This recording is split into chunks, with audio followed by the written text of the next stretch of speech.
pengalaman tadris bahasa Arab di Gontor. Jadi saya sampaikan apa adanya seperti yang kami rasakan di Gontor. Sebelum kami sebutkan beberapa poin, nukta-nukta, biasanya kalau dalam mengajar bahasa Arab itu campur ya. Jadi thoriqah mubasyirohnya setengah-setengah, terus juga kadang-kadang pakai thoriqah syarat sorogan pasif. Jadi thoriqah nahwu mencampurkan antara maharah qiraah sama maharah kalam, itu biasanya itu malah membingungkan.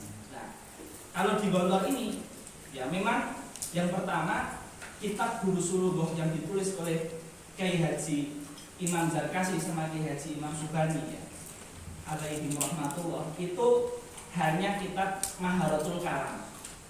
Bahkan dalam takdimnya, dalam mukadimahnya itu beliau berdua mengharamkan seorang guru itu mengajari nahwu dalam pelajaran itu tidak boleh. Jadi harus sampai dalam pemberian kosakata pun itu kalau menerjemahkan itu darurat.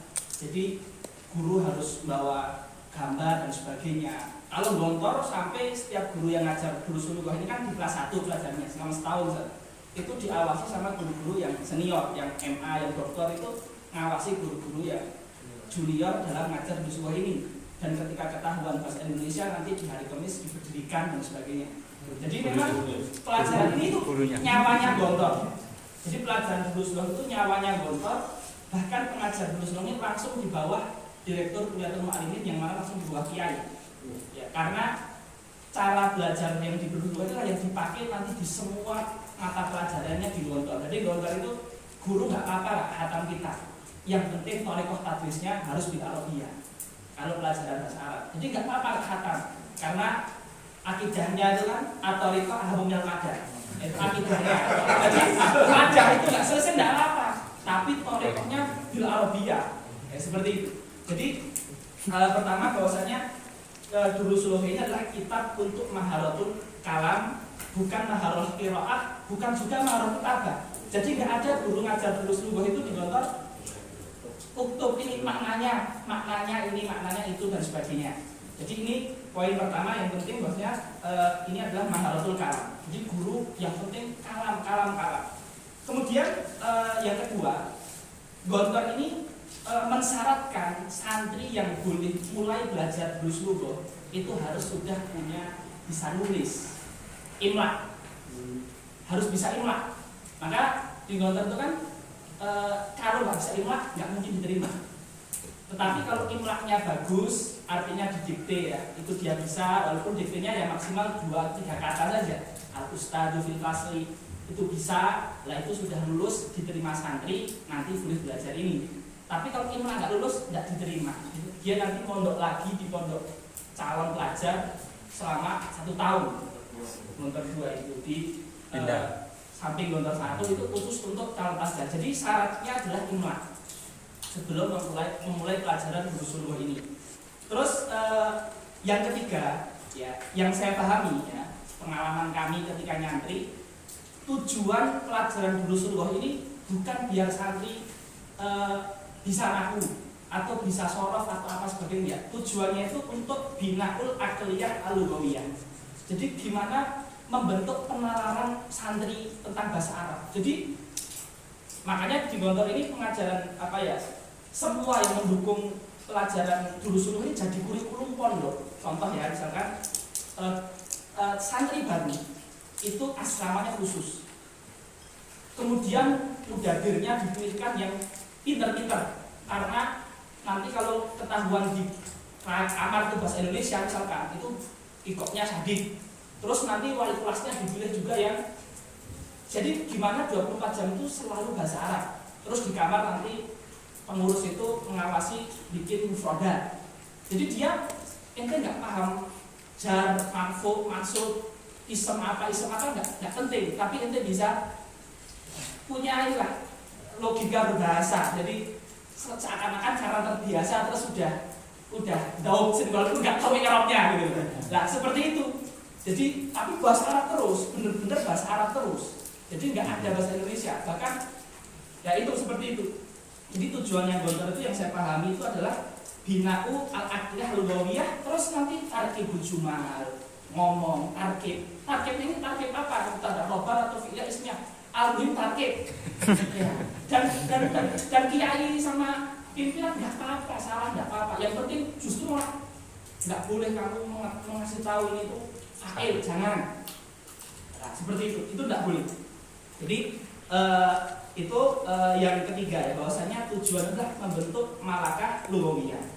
Terus yang keempat yang perlu diketahui juga, jadi kadang ketika kita mungkin banyak orang tahu ya Durusulullah itu gontor, tetapi mungkin banyak yang nggak tahu Durusulullah itu punya silsilah. Ada Durusulullah 1, Durusulullah 2, terus tamrinat 1, tamrinat 2, tamrinat 3. Jadi Durusulullah ini 1, 2 ini kalau kita amati baik-baik ya, itu 1 sama 2 ini ada kurang lebih cuma 48 dars ya. Jadi anak sebagai gontor yang muta'assib ya untuk Durusulullah ketika diminta saran menurut antum AB gimana? Ya AB nggak bagus menurut saya karena muta'assib ya. Jadi muta'assib ini kalau diminta saran yang lain tidak dipercaya, tetapi kalau mungkin disuruh menceritakan apa yang dia ta'asubinya mungkin dia bisa menjelaskan. Jadi Durusulullah 1 dan 2 ini itu cuma lebih 54 dars saja. Udah bukunya kecil, tulisannya besar, mufradatnya yang di samping kita. Tetapi ini kan karena saya melakukan pengamatan, pemikiran juga ya. Bab-bab yang ditulis di Durusulullah itu, bab-bab itu kalau kita lihat dari sisi nahwu ternyata tadarruj. Jadi bab-bab yang paling mudah kayak jar dan majrur itu ditulis di awal. Nanti kayak tamyiz itu tapi nggak disebutkan itu bab ini gitu. Jadi Kiai Imam Zarkashi cuma menulis contoh, kemudian tamrinat. Nah, tamrinat itulah guru itu nggak boleh, silahkan dikerjakan. Tamrinat enggak sih, guru itu mengajak berbicara sesuai dengan tamrinat itu. Seperti itu. Jadi gimana guru itu ngomong sebanyak-banyaknya. Di kelas tuh ngomong 20 menit, 30 menit, nanti mengerjakannya 15 menit sama di kamar. Jadi seperti itu. Terus selama setahun sampai 2 jilid ini selesai. 2 juz ya, Durusulullah 1, Durusulullah 2. Nah, terus ada tamrinat. Nah, tamrinat ini isinya hanyalah tarkibul jumal sesuai dengan bab-bab nahwu yang mana karena gontor itu pakai nahwu wadih. Ternyata ketika saya pikirkan juga, ini tak cocokkan dengan nahwu wadih. Ternyata tamrinat itu adalah sesuai urutan bab tadarrub di nahwu wadih. Makanya tamrinat ini hanya diberikan ke santri yang sudah baca nahwu. Kalau di gontor kan baca nahwu kelas 2 dan 3 mulainya. Maka santri kelas 3 atau 3 SMP itu mulai mengisi tamrinat ini. Jadi benar-benar ustadz ngomong banyak, ustadz itu yang penting takalam. Jadi tarikahnya kalau di mukadimahnya itu tarikah itu listen and say atau istamik waradid. Santri dengar aja dari ustadz terus tirukan. Ya dengar dan tirukan. Makanya itu wajib ya, harga mati ya. Ustadz itu harus bahasa Arab terus. Tidak boleh terjemah, tidak tahu. Al-muhim luar Arabiyah. Al-muhim luar Arabiyah. Layar Arab, baca Arabiyah, iman. Sampai nanti santri itu sampai mempunyai anggapan banyak bahasa Arab ini memang mudah. Dia nggak takut lagi. Nah, ini seperti ini dilanjutkan sampai berapa? 1 tahun penuh. 1 tahun penuh seperti itu. Dan kalau di London tuh bahasa Arab tuh hampir setiap kisahnya setiap hari Durusulullah ini apabila kelas 1 yaitu 1 tahun setiap hari ada Durusulullah. Dan tamrin itu paling banyak.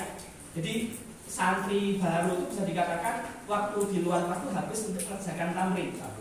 Dan malam hari guru wajib menemani santri sebagaimana waktu pagi dan diabsen sama direktur. Jadi guru yang goib malam itu sama dengan guru yang goib pagi, tidak ada bedanya. Suruh berdiri juga? Suruh berdiri kalau kebangetan.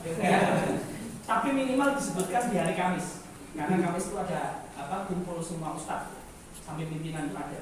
Jadi Durusulullah itu seperti itu ya. Jadi sangat ketat sekali, terus juga didukung dengan bid'ah di samping, terus nggak ada terjemah, benar-benar full Arabia. Lah, yang terakhir ini profil pribadi saya. Ya. Jadi biasanya ini ya, kalau di Gontor kan bukan mulazamah, dia KFI murni, jadi memang kuliatul mu'allimin.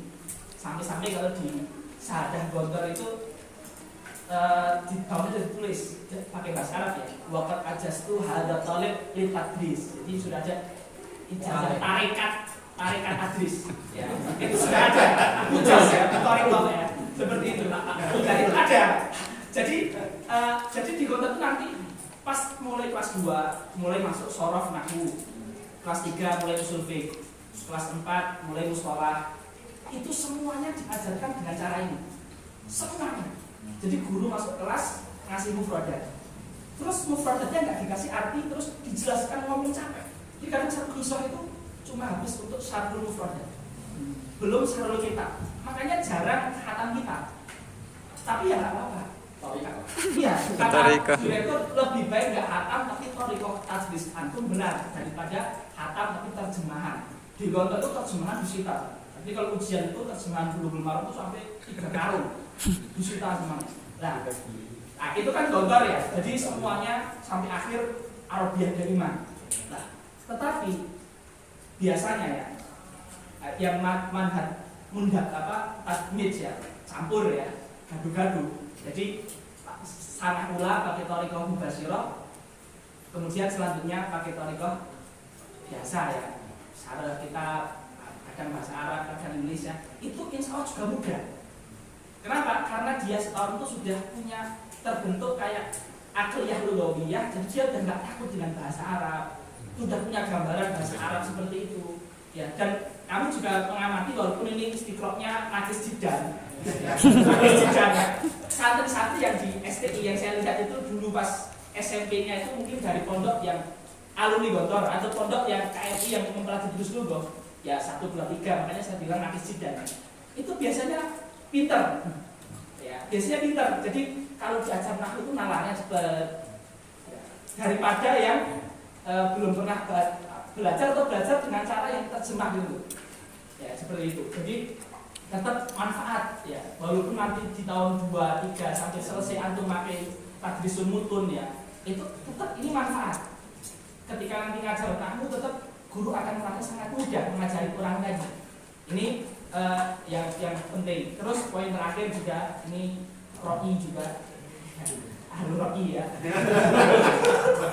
Bahwa saya yang paling bagus itu adalah mengajar apa yang kita bisa ajar. Itu yang paling bagus. Jadi misalkan ya, kenapa kita ngajar silsilah? Karena katanya silsilah bagus. Ini nggak bagus. Kenapa? Antum ngajar ABY, karena ABY terkenal, ya nggak bagus. Tetapi ngajar yang kita bisa, atau justru yang paling bagus yang kita bisa dan pernah kita pelajari dari guru kita. Nah itu bagus sekali. Ya maka makanya tadi saya muta'asib tadi karena saya belajarnya ini aja gitu. Makanya ya menurut saya paling bagus itu kalau ditanya ya jurus lugah ya. Yang lain ya nggak bagus ya. Itu saja saja. Mohon maaf kalau ada yang kurang itu dari saya pribadi, karena saya bagus dari Allah Subhanahu wa taala. Maaf itu jazakumullah khairan.